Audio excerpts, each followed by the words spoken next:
Today, we're unpacking the messy, beautiful reality of merging family cultures. Now, if you're looking for toxic positivity and picture-perfect matching pajamas, yeah, you won't find that here. Instead, we're talking about the real, on-the-ground work of creating new traditions in blended families.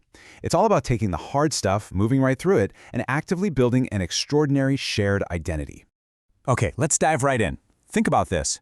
A river doesn't stop being a river. When it joins another, it becomes wider. I absolutely love this. Deeper, more powerful. Merging families isn't about erasing the past, it's about carrying both waters forward into a single, beautiful current. That is exactly what you're creating.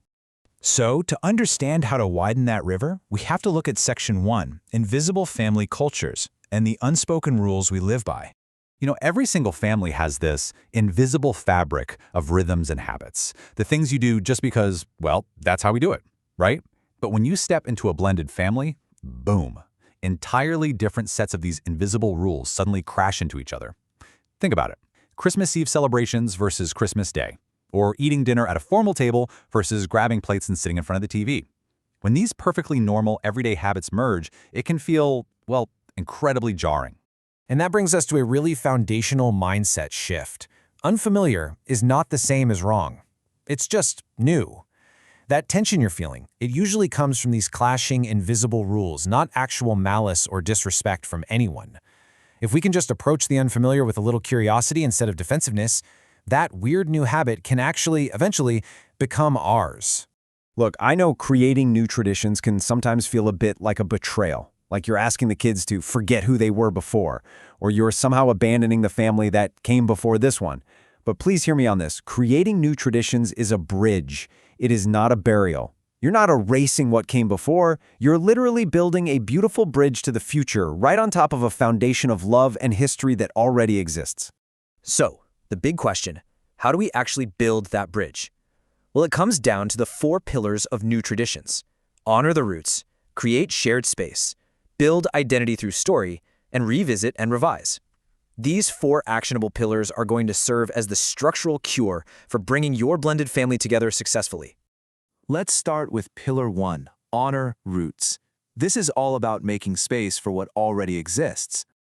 One of the biggest mistakes blended families make is honestly moving way too fast. Kids really need to know their past is respected before they can even think about investing in a new future. So I highly recommend sitting down with your kids and asking them straight up, what are the most important traditions from our family that you never want to lose? Seriously, just ask them. Maybe it's a specific Friday movie blanket or exactly how you do the Easter egg hunt. Find those non-negotiable anchors and protect them fiercely. Show them that blending doesn't mean losing. Next up is Pillar 2, Create Shared Space. These are traditions that belong to no one. See, the most powerful new traditions are often the ones that didn't exist in either family before. Why? Because there's no before to compare them to. No one can say, well, we did it better the old way. It's fresh ground. So start a casual brainstorm. Keep it low stakes, Like maybe during a relaxed Saturday hangout, definitely not some forced formal family meeting. Just ask, hey, if we could do one thing every year that would be just ours, what would it be? When kids actually have ownership over the ideas, they become deeply, deeply invested. And that brings us to Pillar 3, Build Story, which is all about creating your shared mythology. Every single strong culture relies on shared stories to understand who they are. And your blended family's ultimate superpower? You have more story, not less. You need to actively create your family origin story. That's the real, imperfect, beautiful narrative of how your specific family came together. Share the funny, messy realities. Tell the story of that disastrous first holiday where the turkey literally burned to a crisp and you had to order pizza. Talk about how families are built, not just born. That's the mythology that creates your true identity. Which brings us to Pillar 4, Revise and Celebrate, because good traditions evolve over time. Think about it. The tradition you start when your kids are 8, it's going to look completely different when they're 16, and that is perfectly okay. Change represents growth. To manage this evolution, try using these 3 questions in an annual reflection. What's working? What do we want to keep? What do we want to change? Doing this models that your family is a living, breathing democracy. It shows them that love is an active, ongoing process. Now we have to talk about handling resistance. Because let's be real, when not everyone is on board, it gets tough. It is completely 100% normal for kids, partners, or even exes to resist. New traditions might initially become battlefields for loyalty. A child might roll their eyes at family game night just to, test the waters. When you face that, and you probably will, remember this. Your job is just to keep creating the conditions for connection. You can't force anyone's feelings, and you definitely can't control what happens in outside homes, but you can consistently plant seeds and create a warm, safe environment where they eventually feel ready to join in. I want to take a quick second to speak directly to the emotional architect. Yes, you. Acknowledging the heavy lifting you do.